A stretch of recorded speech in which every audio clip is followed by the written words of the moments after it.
We welcome you into Hittin Hard with Jon Chuckery here on Locked On Sports Atlanta. Hope everybody had a great Independence Day weekend. Today on the show, Braves at the halfway point. Where are they? How successful has the Hawks offseason been? And what about these rumors about Jacob DeGrom to the Braves? Crazy talk, isn't it? It's all next on Hittin Hard with Jon Chuckery on Locked On Sports Atlanta. This is Hittin Hard with Jon Chuckery, part of Locked On Sports Atlanta, and it starts now.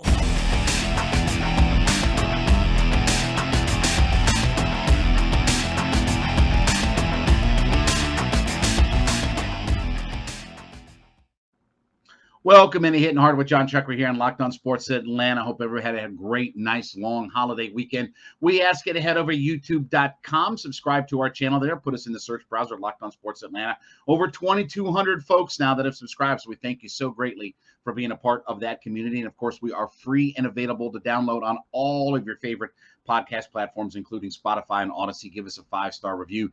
And, of course, give me a follow on my personal Twitter page. That would be at JMCH316. Well, after a victory last night over the St. Louis Cardinals, the Braves are officially halfway through. Yes, hard to believe, but we are halfway through the baseball season this year. Braves right now sit at 47-34, 3.5 games back. So what are the Braves here at the halfway point? You know, it's interesting. Record-wise, I think we would all agree that this is pretty much where we thought the Braves would be, right? The journey to get there is what has been fascinating at times, frustrating at times, aggravating at times, right? You know, early part of the year, really couldn't get any sledding, couldn't get their feet underneath them. Really were having trouble beating some of the bad teams in Major League Baseball, right? I mean, that was one of the things that basically have kept them out of first place all season long.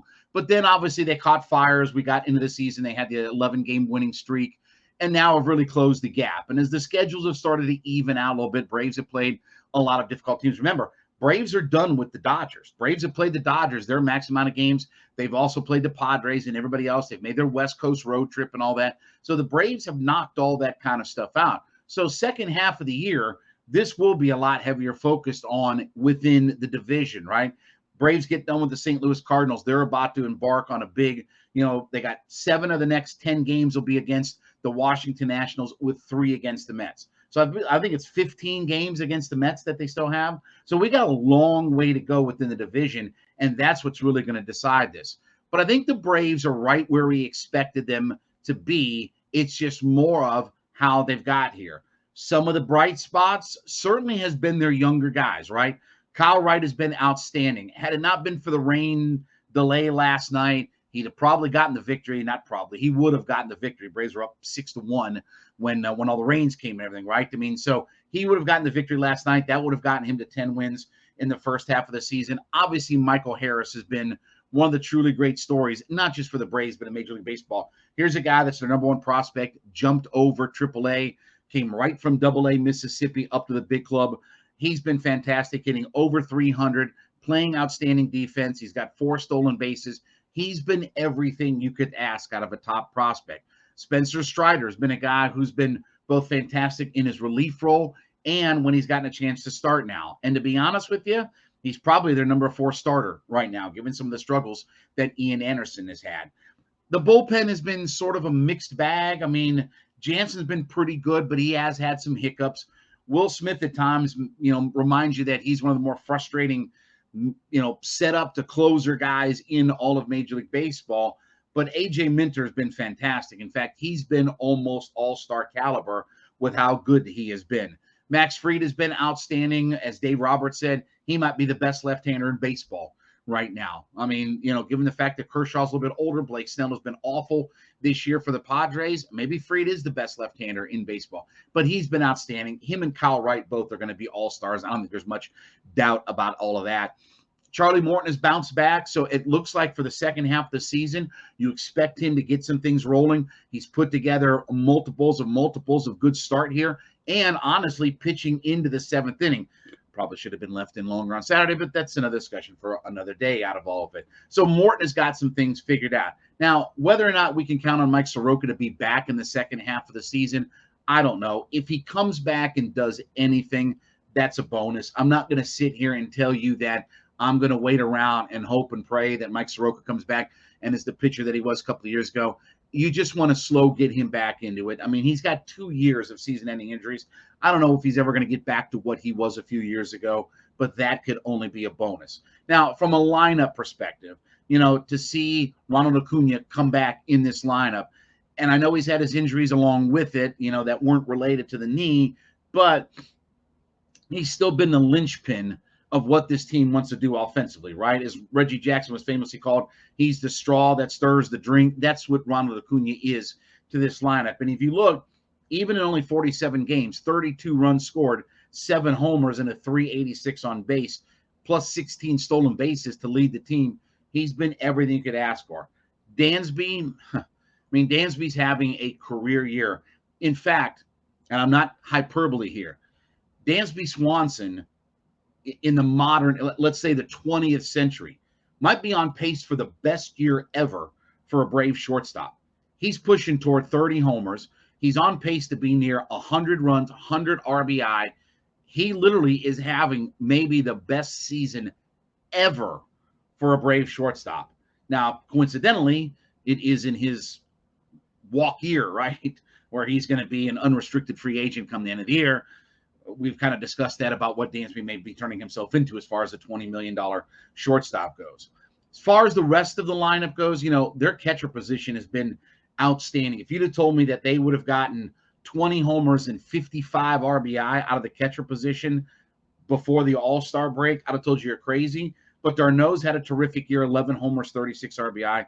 Contreras has been one of the other really bright spots, 9 homers, 19 RBI.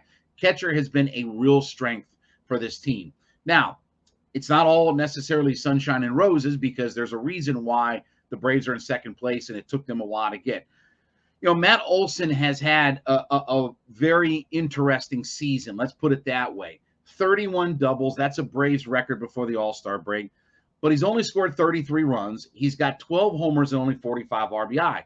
So we're talking about 66 runs scored. If I'd have told you at the beginning of the season, Matt Olson would have 66 runs scored, 24 homers and 90 RBI, would you have taken that? Would that have been coming off of a 39-100 season that Matt Olson had? Probably not. We've talked about last week the fact that his home run stroke is starting to get there a little bit, but they need Olson, especially when we get into these games against the Mets. And look, Olson did a lot yesterday to kind of help seal that game with a couple of RBI early in that game, but they need Olson to be a big-time run producer. They need Matt Olson to have a much bigger, and miss me with the whole doubles conversation. The goal is not to chase down Earl Webb for the record. The goal is to be a 40-homer, 100 RBI guy. That's what you pay $120 million to a guy for, right? Now, Riley has been a monster in the middle of the order, 20 homers. You'd like to see some more production out of him, 48 RBI, 44 runs scored. You'd like to see him get back into that 100-plus RBI range. As far as Duvall and Ozuna goes, look, Ozuna has certainly created a lot of power, but he's another guy, 227 batting average, 418 slugging, only a 698 OPS. He's on pace for 32 homers, but he's on pace for 78 runs scored and 68 RBI. That's a pretty low total for a guy to hit 30 homers to drive in under 70 runs. They need him, Duvall, Olson, Riley to amp up their production. And hopefully Swanson keeps this up.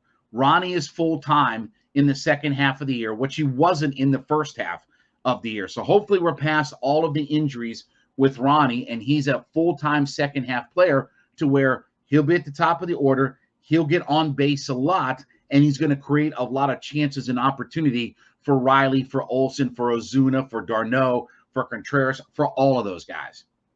So I would tell you right now that the Braves record-wise are right where we thought they would be. Is there room for improvement?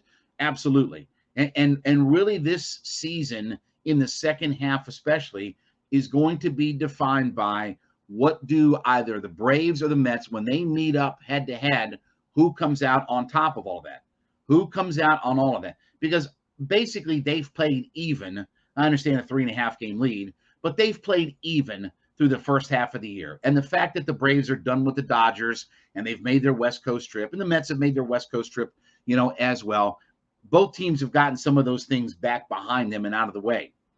Now it's a chance to really, honestly, get in front of the Marlins and the Phillies and the Nats, and then the Braves and Mets, obviously, head-to-head. So schedule-wise, things work out pretty well. Now, let me tell you about my friends over at rockauto.com.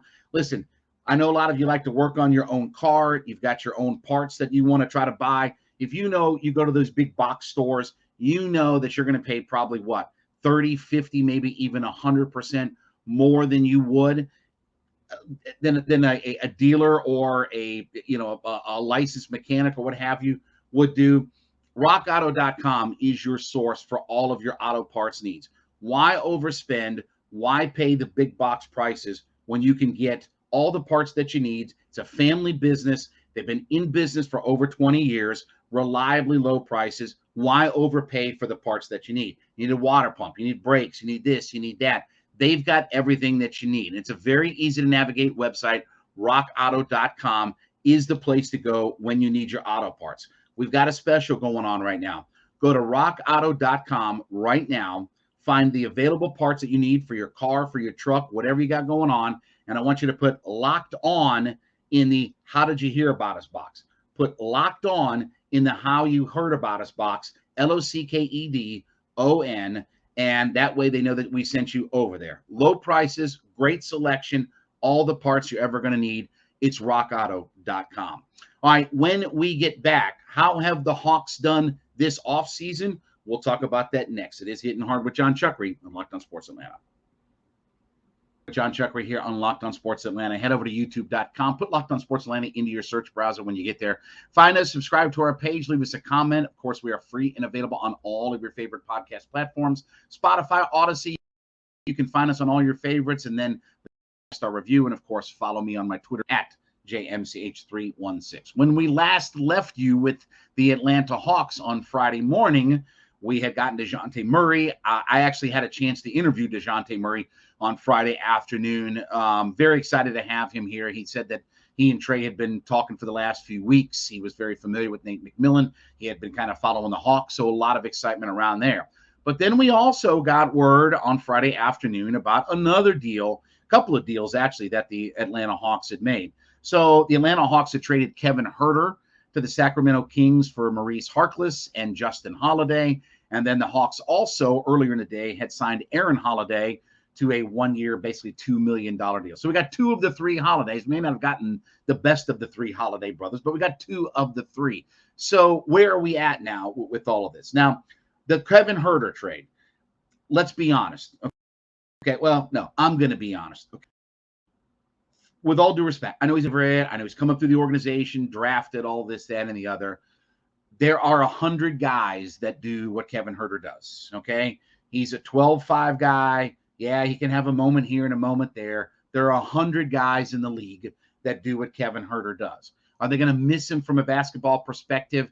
I don't know. I mean, they have a backlog. They got a jammed-up backcourt right now with adding Murray. The Aaron Holiday signing, that's your replacement for DeLon Wright, who I don't know how DeLon Wright worked himself into 2 years and $16 million, but God bless, man. God bless him for getting good money like that. So Aaron Holiday, he's going to be your backup point guard, defensive-minded guy, right? He literally is the almost exact replacement for what DeLon Wright does. And he had a pretty good year defensively, especially for Phoenix. So he's been with a good organization, so that all makes sense.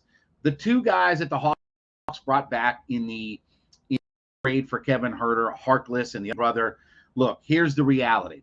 You move $65 million off your books for the next 4 years. So if you're talking about making another move, getting into the luxury tax, this, that, and the other, you have to find a way to balance some of that out. And it's not coincidence that the two guys that they traded for, yes, it saves them about $3 million. It's about $3 million difference between what Huerter was going to make this year and what those two guys are going to make. But they are both on final year contracts. So they're both on, as we say, expiring year contracts with the Atlanta Hawks. So these are two guys, whether you want to move them now, whether you just play them out for the year, come next year, you have no financial obligation to them. Whereas with Herter, he literally is starting the first year of that $65 million new contract that he got, right? So he's moving himself into $14.5 million per year over the next handful of years. So it makes sense from a business perspective that, okay, whether we're going to move now, move later, whatever like that, we've got a couple of guys that we brought in that we don't have any long-term financial obligation to. And it still allows us that if they want to make a move for a DeAndre Ayton or whatever, because you're going to have to pay him or somebody like him big-time money. You know, if you're going to get into a sign and trade with a big money guy, it's nice to know that you've got Herter off the books moving forward. That's going to help free up some cash space, and then you can navigate your bench and your roster and things like that. In a sense, they chose Bogey over Kevin Herter in this situation, is what they did to save some money. Hey, let me tell you about my friends over at Bet Online. They are sponsoring the show today. BetOnline.net is your number one source for all of your betting needs and sports information. Look, I know it's cool right now. You got summertime. You can bet every day on baseball. You got boxing, golf, Tigers playing again, right? We got one more major in the golf world coming up. There's a lot going on. And, oh, yeah, don't look now. But we're getting right around the corner from getting into NFL football, right? And if you're a real degenerate, I guess you can bet on preseason games and things like that. But I'm not going to suggest you do all of that. But BetOnline.net is your best source for all of your sports betting needs and all of your information. You want wagering information. You want live betting, esports, scores, things like that. Everything is right there at your fingertips at betonline.net. It is the best spot to go for all of your podcasts, your news on during the season, your scores, everything out there. The fastest, easiest way to be able to bet is through betonline.net. So use your mobile device, head to the website today, learn more about some of the trends in action that is out there. And for our folks here, listen, we want you to always go to betonline.net for all of your betting needs. betonline.net, where it starts. So right now, that this has been a successful offseason for the Atlanta Hawks. Even if they don't make another move, and even if they don't move on from John Collins. Remember, John Collins is the guy that the blue checkmark media reminded us was going to be traded on draft night, and that never happened, but that's okay. We won't get into the semantics of everything. Could they still move Collins? Probably. But moving Herter off the books also makes it a lot easier than moving forward. Because look, Tony Ressler said, we'll get in the luxury tax if it makes business sense. Well, it's not just blindly, and it's not just loading up into the luxury tax. You have to have some financial, I don't want to say stability or some smarts about how you do this. It's not keeping a bunch of high-priced players. There are going to be some hard decisions that you're going to have to make. And Herter was probably one of those guys. I know they like Herter. He's done some good things here. He's had some big moments. He had some moments in the playoffs for us last year. From a basketball perspective, you can find 100 guys that do what Kevin Herter does, and you can find them for a lot less than $14.5 million. I understand the homegrown aspect, and that's the kind of guys and the role players that you want to have out there. But if I have to take on another $35, $40 million contract, I've got to find a way to also have the flexibility to do some other things and fill up my roster. We're not ready to be the Lakers or the Brooklyn Nets and have all these high-priced guys and run at things like that, right? Because once you get into the luxury tax in the NBA, that's a cycle that really can punish your franchise. I mean, 1 year turns into two. That goes from, matching $1 per to moving up, and everything starts to kind of spiral out of control. Remember, the old Brooklyn Nets owner, Prokhorov, the Russian billionaire, finally had enough of way overspending on the roster and was like, this is like a losing proposition to be this far into the luxury tax. So it has to be smart about how you did it. And I think getting a couple of guys back, whether they play a season, whether you move on from them, but you have no responsibility moving forward with them, is very smart business from the Atlanta Hawks. And that's why I do think that there is one more move coming. Now, again, they've said they're not moving John Collins unless they can get ready to win now players, right? You're not giving up John Collins as an asset if they're not ready to win now. So the whole, the Harrison Barnes for John Collins thing to me is ridiculous. Harrison Barnes is not a ready-to-win now player to make the Hawks that much better, right? It's got to be smart. I'd rather keep John Collins than just move him for the sake of saying that we moved along for them. But I do think that they are setting themselves up, and I think they've done a good job of giving themselves some financial flexibility to be able to move forward and add and change some pieces up. Yeah, they still have some minor moves that they're going to have to make, right? I mean, there's going to be a spot here and a spot there, but, look, AJ Griffin's going to get a shot on this team. Johnson's going to get a shot on this team. Maybe Cooper, but he did sign a two-way contract, so most likely he'll start off again in College Park to play for the Skyhawks. But you're going to have some of your young guys on your bench. You're going to have, a piece here and a piece there. But I think by and large, you can set yourself up to make one more big move, whatever that is. I'm not, again, I will tell you, I'm not thrilled by the names that I hear. DeAndre Ayton or Ben Simmons or people like that. I'm not really interested in all that. And the available marketplace of guys is really narrow. But remember, we also didn't hear about the DeJounte Murray news. That was not, I can tell you, I was at the Atlanta Hawks draft party. That was the first that I had heard, read, seen, was informed about their interest in DeJounte Murray on draft night. So that happened a few days later. And again, within a week, we already had DeJounte Murray signed, sealed, delivered, ready to go, and he had his opening press conference, right? So things can move fast in the NBA. There can be some guys that you think that might be available that all of a sudden, or don't think that are available, that all of a sudden become available in all of this. And certainly some guys that maybe we have not even mentioned or talked about. Just because there hasn't been a Woj bomb or a sham bomb or whatever that's out there doesn't mean that there aren't some behind the scenes talks. But of the available players that are left, I can't tell you that I'm really excited. I'd rather keep the group that we have with the changes that we've made and see what we can do from there. All right, when we get back, boy, there was a hot rumor over the weekend that Buster Olney put out there. DeGrom to the Braves? We'll talk about that next. It's Hittin' Hard with Jon Chuckery on Locked On Sports Atlanta. It is Hittin' Hard with Jon Chuckery here on Locked On Sports Atlanta. We ask you to head over to youtube.com, put in the search bar Locked On Sports Atlanta. When you find us, hit the subscribe button, leave us a comment. Of course, we are free and available on all of your favorite podcast platforms, including Spotify and Odyssey. Leave us a 5-star review, and then give me a follow on my personal Twitter page at JMCH316. Well, I don't know if it was a Woj bomb. I don't know if it was a sham bomb, whatever. More like a Buster bomb, right? So a couple of days ago, this was a tweet that was put out by Buster Olney.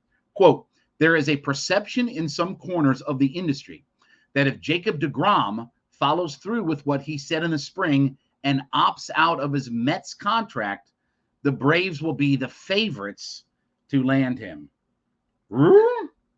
Wow. Okay, that kind of came out of nowhere. Now, to put some context into all of this.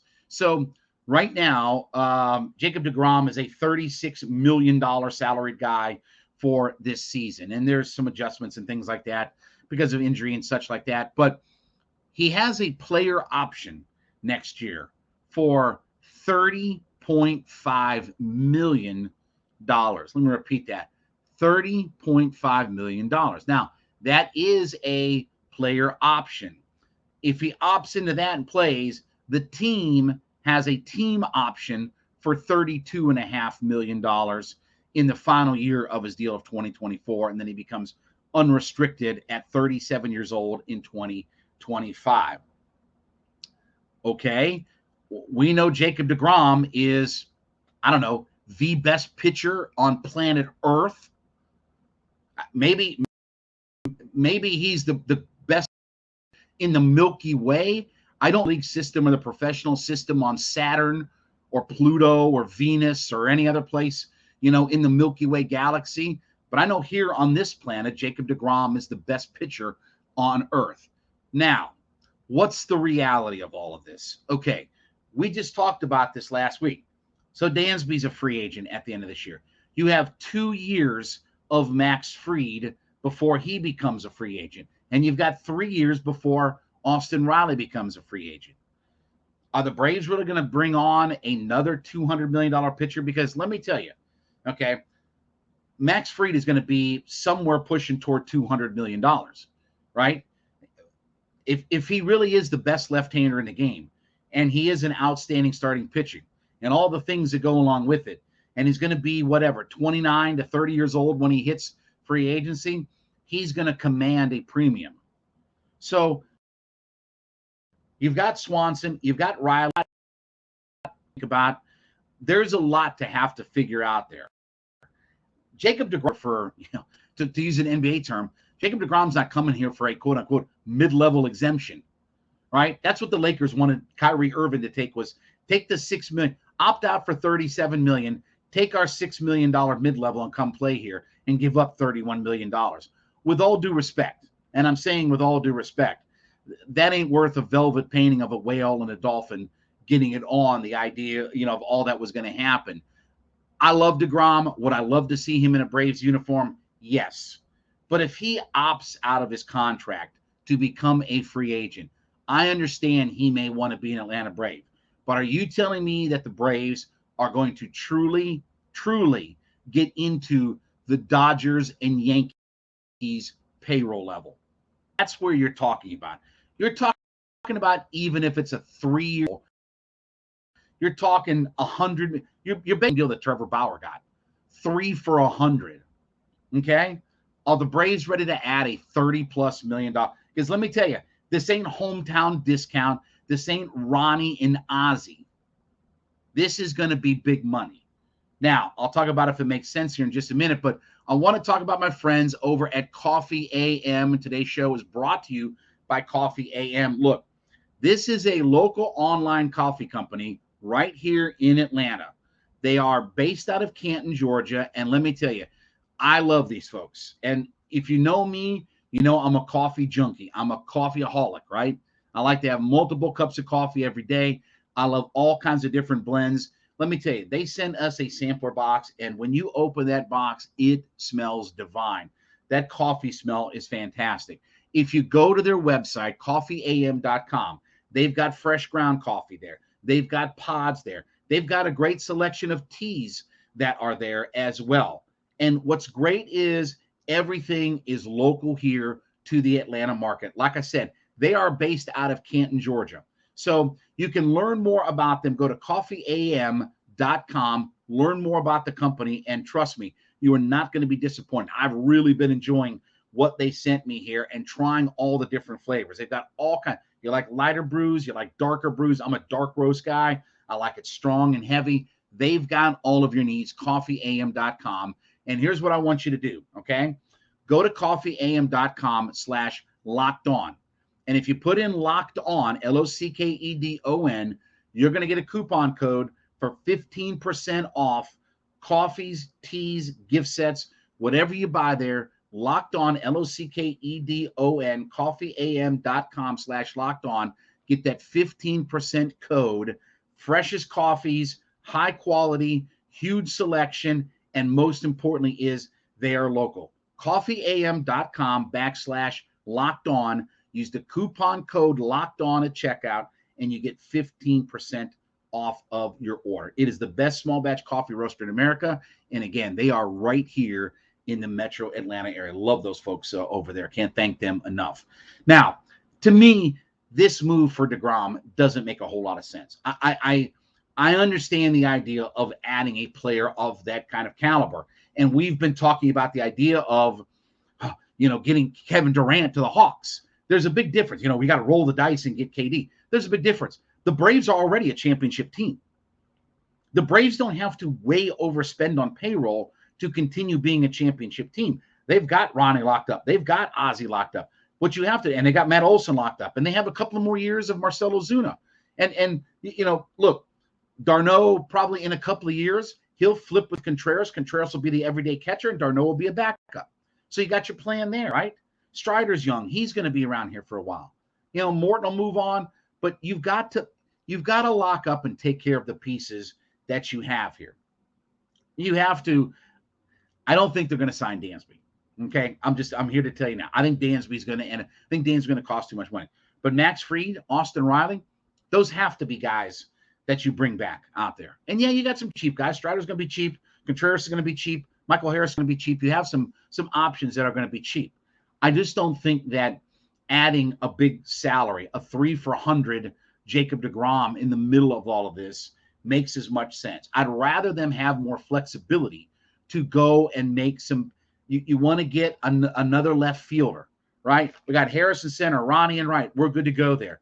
2 years of Ozuna to play DH. Duvall's on a 1-year deal. You can mix, mash, mush, all that kind of stuff with those two guys, or go find you an everyday left fielder. I'd rather have the flexibility to do that. And I think with Kyle Wright, and I think with Max Fried, and if you can get Ian Anderson on track and Spencer Strider is a starter, okay, that's 4 guys that I've got that I should be able to build my rotation around. Would I love to have Jacob DeGrom, the player here? Yes. In my fantasy baseball team, it would be fantastic. But I think from a practicality standpoint, to fork out 3 for $100 or whatever it's going to cost, he ain't playing for $5 million. He ain't turning down $30 million to go play for $5 million, $10 million. Even if you match his contract, you're going to pay him, and he ain't playing for a year, by the way. Got to be realistic about some of this stuff, okay? Trevor Bauer is a great look because he was 3 for $100. That's DeGrom. And by the way, DeGrom's a better pitcher. He's a better pitcher, better player, better human being, as well, but take that out of it. Would I love DeGrom? Yes. Does it make a lot of sense? No. That to me is not where I throw in a $100 million contract in the mix of all this. Sign your guys, bring your guys back, especially Max Fried and Riley. Lock up your core like they've been doing, and just continue to make this run of trying to go win championships. All right, we thank you so much for being a part of Hittin' Hard with Jon Chuckery. Thanks for making us your first listen. Want you to make ATL Day 1s your second listen every day. My friends Tanitra Batiste and Jarvis Davis, they've got you covered. Speaking of the heart of the city of Atlanta, all things Atlanta sports, Dogs, Hawks, Braves, Falcons, whatever it is, they're covering everything for you. Free and available on our YouTube page at Locked On Sports Atlanta. Free and available on all of your favorite podcast platforms, including Spotify and Odyssey. And then give me a follow on my personal Twitter page at JMCH316. Back with you tomorrow. It's been Hitting Hard with Jon Chuckery on Locked On Sports Atlanta.